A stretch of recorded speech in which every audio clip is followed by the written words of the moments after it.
Welcome to another edition of Football Fever. I'm your host, Tony G. I'll be your host for the foreseeable future, or like I always say, until somebody kicks me off the show. We're going to do, this is another edition of Thoughts and Reactions. So we're going to do a quick episode, week 2, Thoughts, Reactions, and we're going to do a week 3 predictions. Start from the top. Vikings, Eagles, Thursday night. That one was, it was a good game. Tough to watch at times.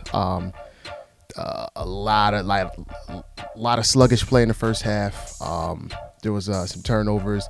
Justin Jefferson, arguably the game's best receiver, fumbled at the goal line. A lot of fans argue back and forth about that, but it is what it is. The Eagles end up winning the game. Speaks volumes. I think the Vikings have issues right now. 0-2 is not a good look for the Vikings, but it is what it is. They were a one possession team last year. They won a lot of games. They was like 11-0 in one possession games.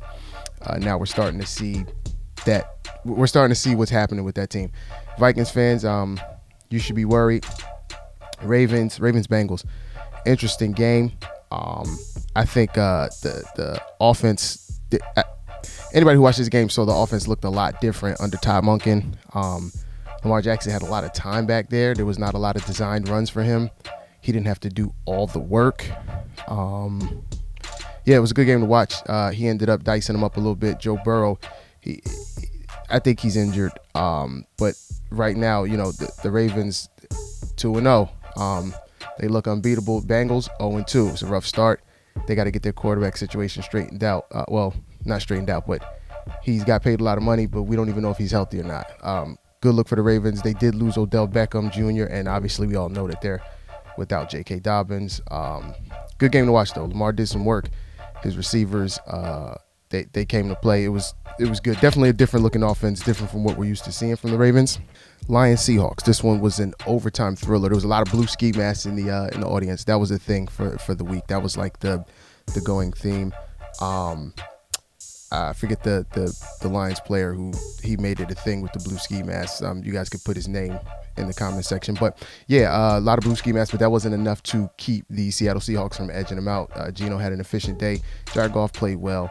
But ultimately in overtime, Seahawks did win the game. Nice look for them. The Colts and Texans. What's interesting about that game is Anthony Richardson, he had like 2 rushing touchdowns out the gate, was looking good. Then apparently he took himself out of the game, or he went to the team doctor, and now he's in concussion protocol. But Gardner Minshew came in, did some work, put him over the top. They did beat the Texans. I know CJ Stroud, a lot of the OSU fans and a lot of the CJ Stroud fans are going to be mad at me. I'm going to give him credit. He had a great game, but they also were playing from behind. But he looked good. He didn't look like a rookie. He did look good, but obviously not enough for the Colts. Gardner Minshew stepped up for Anthony Richardson and was very efficient. Shout out to them. DeMeco Ryans and his team's got some work to do. But good game for the AFC South. Colts end up winning, and we wish the best for Anthony Richardson. He's way too young in his career to be having those issues, but I think it says a lot about him, about how he took himself out of the game. So salute to him. Bears, Buccaneers. I'm going to apologize to the Buccaneers fans now. I'd never had faith in Baker Mayfield. For the last 2 weeks, he has been putting us on notice. He put me on notice. I used Mike Evans in fantasy. I was blown away by some of the numbers that I seen. Mike Evans had I don't know, it was like over 150 yards something receiving. But Baker Mayfield's putting in some work down there. In the NFC South, I coined them the worst division in football. But realistically, I mean, they're playing better than I thought. So it might be a toss-up between them and the Saints at this point. I chose the Saints by default because Derek Carr's their quarterback, but he's doing Derek Carr things. Doesn't surprise me. So Buccaneers, they took that win over the Bears. Justin Fields has not been playing very well. I think the Bears are on like a 12-game losing streak. So if you're a Bears fan, think about that. 12 games straight losing. It's time to make a change at QB. It is what it is. Justin Fields isn't it. I mean, great to watch, electric plays and all that. Fantasy owners love him because of what he can do, but eventually you get tired of that. But yeah, Buccaneers beat the Bears, and nothing's pointing up for the Bears right now. Buccaneers are a huge surprise to a lot of people, I'm sure. Shout out to Baker Mayfield, though. See if he can keep doing it. Chiefs Jaguars. Chiefs coming off of obviously a tough loss week 1 Thursday night to the Lions. This was an interesting game to watch too. I think we all expect Patrick Mahomes to come out and go crazy, but they did have Chris Jones back and it made a huge difference. Trevor Lawrence was out there running for his life. The Chiefs defense actually showed up. Realistically, I mean, they got Travis Kelce back and they got a score out of that. You could see that the Chiefs missed Travis Kelce. Anybody who thinks that they didn't is crazy, because obviously week 1 we saw all the drops and stuff like that, Kadarius Toney. So Chiefs got Travis Kelce back. Hopefully they can gel. I mean, coming off a Super Bowl victory is not going to be easy. Any Super Bowl team has it hard coming out the gates. But yeah, they got Chris Jones back. Thank goodness. He still needs to be paid though, and he showed why he needs to be paid in that game.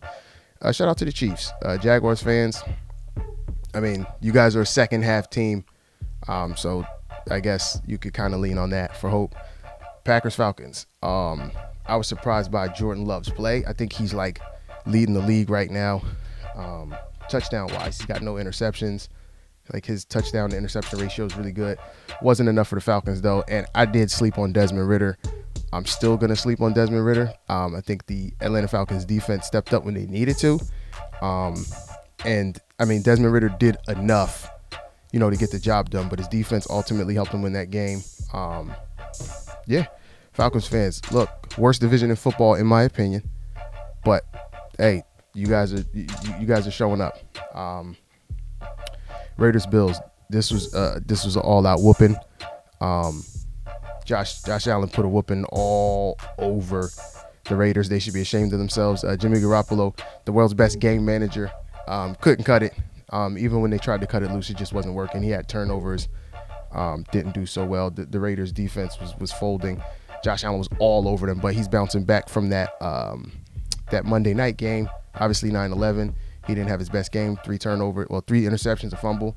He bounced back in a major way. So there you go, Bills Mafia. Boom, put somebody through a table. Nice win. Chargers Titans. The Chargers 0-2 now.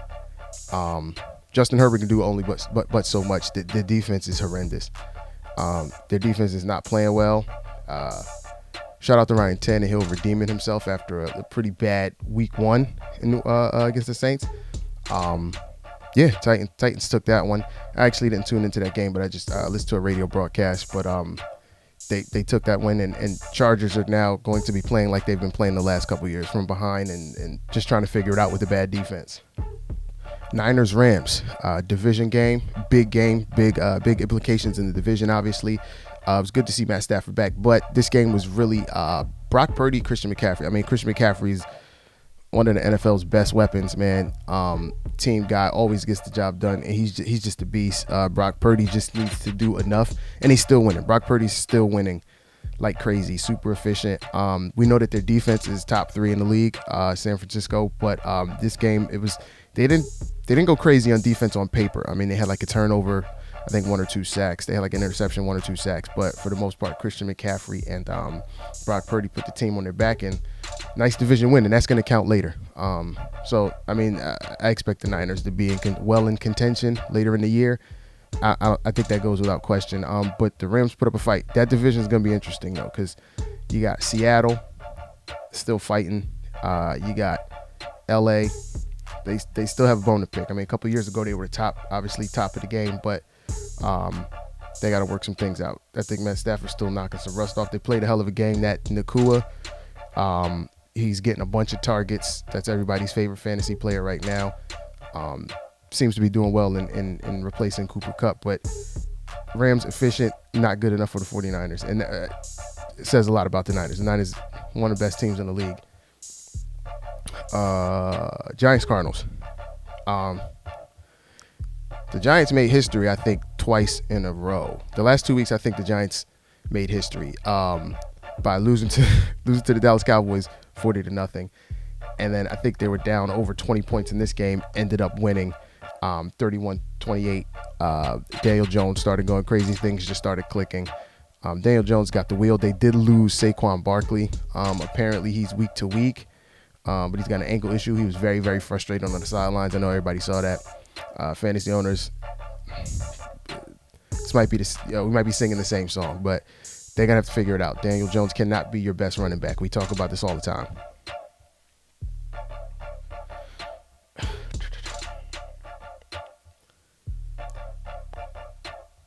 Jets Cowboys. Story of the day: Cowboys defense. Micah Parsons. I think he scares linemen and he scares quarterbacks and probably running backs at this point. The Cowboys defense was the story. Dak was very efficient, 31 for 38, but he didn't have to do much. The Cowboys offense didn't have to do much. The Cowboys defense was really, really that good. And Zach Wilson's no match. Zach Wilson's not that guy. He'll never be that guy. The Jets need to stop acting like he could be that guy. That experiment was over a long time ago. No match for the Dallas Cowboys defense. That story is written. They knocked them out 30-10. Bright spots for the Jets. They did have a big play, Garrett Wilson, but Garrett Wilson's a pro. He's a beast. Just not good enough for the Cowboys defense. Jets, be worried, please. Jets fans, be worried. You need a quarterback. Don't act like you don't need a quarterback. The Zach Wilson thing's gonna get real old real fast. 9-11. That was a good game. Nice ending. Yeah, be worried. Commanders Broncos. Now the Broncos should be ashamed of themselves. They gave up a 20-point lead. Russell Wilson was doing well. He had a fumble, and it seems like after that fumble, the trajectory of the game changed. After the fumble, it seems like it was all downhill from there. They ended up losing that game to the Commanders after giving up that 20-point lead. Some big plays by Russell Wilson, and it came down to like a Hail Mary to even get them back in the game. They failed on a 2-point conversion.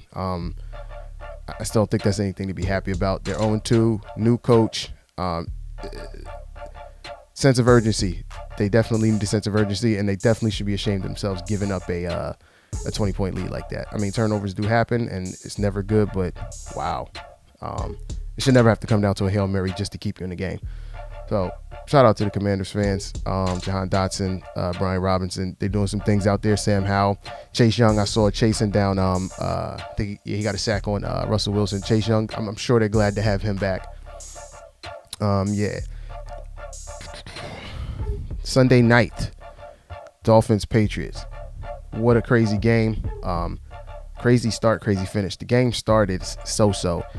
But then things just started happening. Tyreek Hill didn't go crazy that game, but he got like a short yardage touchdown. Patriots, I don't know, man. Mac Jones, I just don't trust them. I don't really know what the Patriots do well at this point. They've got a great coach, but we don't want his legacy to be ruined over bad play. I just don't trust them. And it ended on like some crazy like lateral that didn't go so well for like a 4th down conversion. But the story is, I mean, they lost the game. Miami Dolphins they have way too much speed. Raheem Mostert was out of there. That touchdown happened so fast, and it quieted the crowd so fast. I was like, wow. But the Patriots fans have nothing to be hopeful for. Dolphins fans, you have everything to be hopeful for as long as Tua is healthy. If he's healthy, you have a very good shot at winning division. Other than that, I mean, I'm not sure. You got to fight with the Bills, but I do think the Dolphins are the best team in that division at this point. Too much firepower, too much speed, and yeah, the Patriots, they deserve to lose that game. They're just not good enough. It is what it is. Mac Jones is not it. That experiment's going to get old very fast too. No disrespect to the Patriots fans, but you come from greatness, and this is like the fall from greatness. It's not the same. And Bill Belichick better get out of there before he ruins his legacy. The Monday night doubleheader, the Saints and Panthers game, comprised of two teams from the worst division in football, in my opinion, the NFC South. Derek Carr is still the same guy. We know his ceiling, and that ceiling's been hit a bunch of times. This game, I mean, they won, but the last 2 weeks they squeaked the win against the Titans. Week 1, this one was squeaked out. They got a really good defense, and as long as Derek Carr plays well enough, they should be fine. But they pay him a lot of money to be great, and he's not really being great. So they're going to lean on their defense, and I think they had a pretty solid game out of the backfield. They had some receiving backs, and I think they had a pretty good game out of the backfield. Olave had a couple catches. Michael Thomas, good to see him, had a couple big catches. Not a big day. Olave had a big first down, like a one-hander. That was nice. But the Saints ended up winning that game. Saints fans, you should be hopeful, but I'd be scared at this point because Tampa Bay looks like they're for real. Bryce Young, the rookie, he looked okay, I guess, but he just looked like a rookie.